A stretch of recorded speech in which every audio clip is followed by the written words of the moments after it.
Hi there, and welcome back to Be Your Own Hero.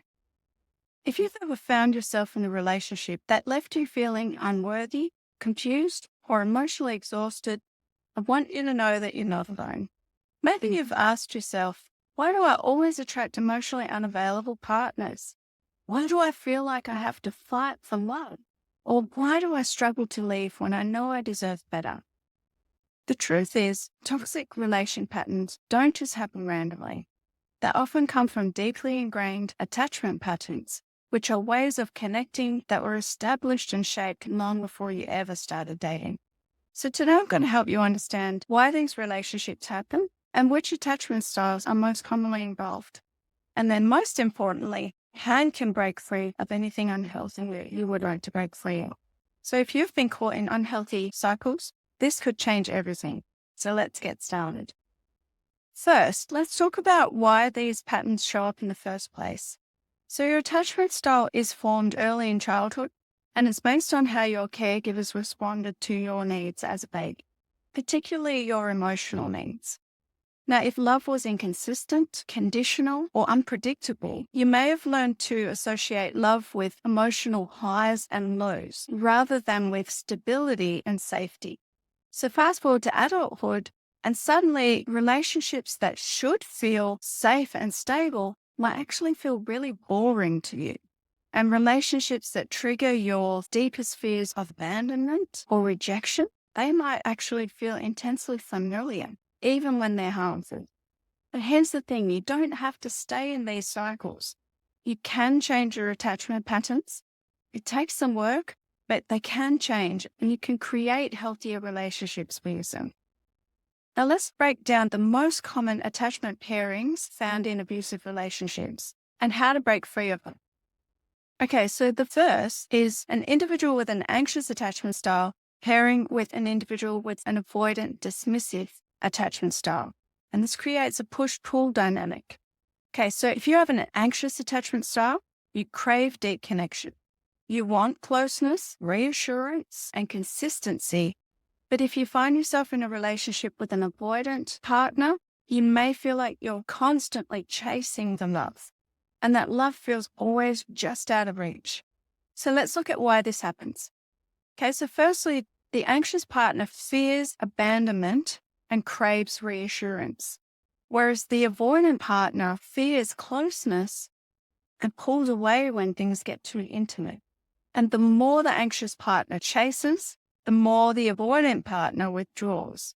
So this dynamic creates this push-pull cycle. This is a relationship that's full of highs and lows, intense passion followed by cold distance. And it keeps you hooked because your nervous system is almost addicted to this unpredictability. Okay, so let's look at how this can easily become an abusive dynamic.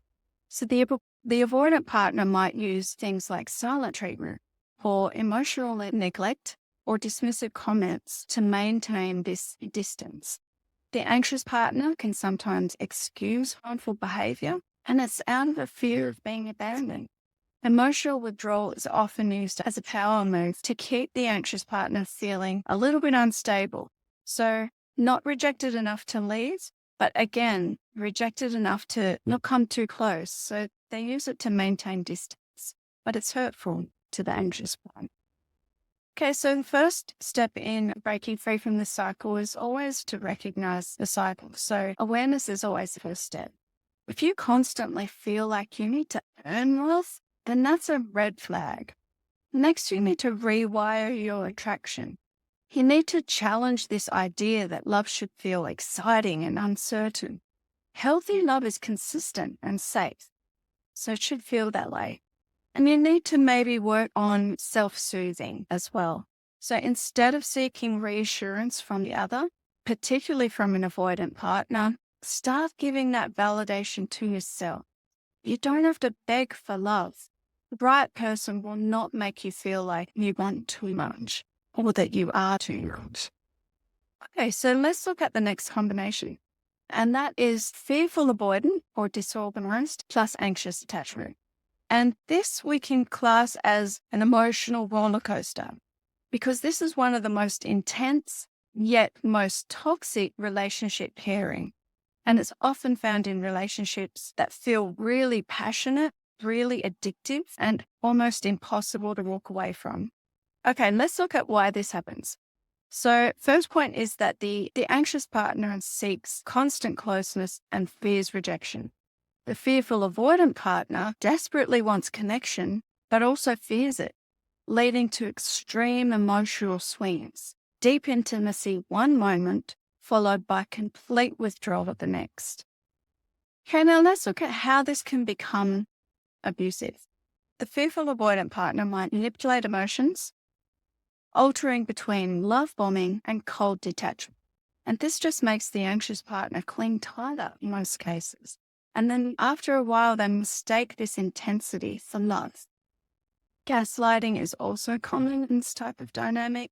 Phrases like, you're imagining things or you're overreacting are used to make the anxious partner doubt their own reality. Okay, in terms of breaking free from this type of relationship, first thing is you need to recognize that intensity does not equal love. True love is steady, it's not chaotic. Look at their actions, not their words. If someone tells you that they love you, their actions cause pain and confusion. Trust the actions. And the next is to start building some self-trust. The more you trust your own judgment, the less likely you are to fall for emotional manipulations.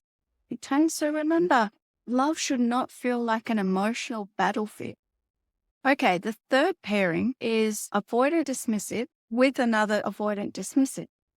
So when two avoidantly attached individuals enter into a relationship, it might seem really peaceful at first. There'll be no pressure, no drama, but over time, this can turn into emotional neglect. And why this happens is because both partners avoid emotional depth, and that just leads to a surface level connection. Neither partner will initiate any of those tough conversations that are necessary in relationships, and this often leads to unspoken resentment. Then conflict starts arising, and one or both partners will just shut down instead of resolving it. And in some cases, this type of pairing can become abusive. Usually it's through emotional neglect, where one or both partners just end up feeling unseen, unheard, and just unloved. One or both partners may use stonewalling, so that's like completely shutting down and might not even talk to you for weeks or months. And they'll use this as an emotional form of control. So in order to break free from this type of dynamic, you'll need to learn to sit with discomfort. Emotional intimacy takes practice. So start by opening up just a little bit at a time in relationships that you know are safe. So if you've got a good friend or a colleague, and try to challenge avoidance patterns. So if you notice yourself pulling away when things get deep, ask yourself why, and try to start seeking connection in safe places. So maybe you could work with a therapist or a coach, and they could help you practice vulnerability in a secure environment. Okay, so it just takes a bit of practice to learn, and you can change your attachment style from avoidant to something more secure. So remember, love is not just about physical presence. It's about emotional presence as well. So if you've seen yourself in any of these type of relationship dynamics, I want you to know that you're not broken, you're not unlovable, and you can change these relationship patterns. Take some work, but they can be changed. So the first step is self-awareness. Self-awareness is your superpower. Recognizing unhealthy patterns is the first step to breaking free. And the healing begins with you. You don't need to wait for somebody else to change. You can start shifting your attachment patterns today. You deserve safe, consistent, and nurturing love. Love should never make you question your worth. So your challenge for this week is to take one small step towards healing.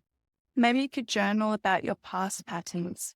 You need to recognize, what are your patterns? What do you do when you feel threatened in relationships? Maybe you could set a new boundary or seek some support from a therapist. Whatever it is, choose yourself today. So that's it from me today. If you found this video helpful, hit the like button and subscribe for more content on healing, growth, and self-worth. And if you've ever struggled in a toxic relationship, share your story in the comments. I'd love to hear how you're stepping into your power now. And remember, You are worthy of real, healthy, and lasting love. So stay strong, and I will see you in the next video.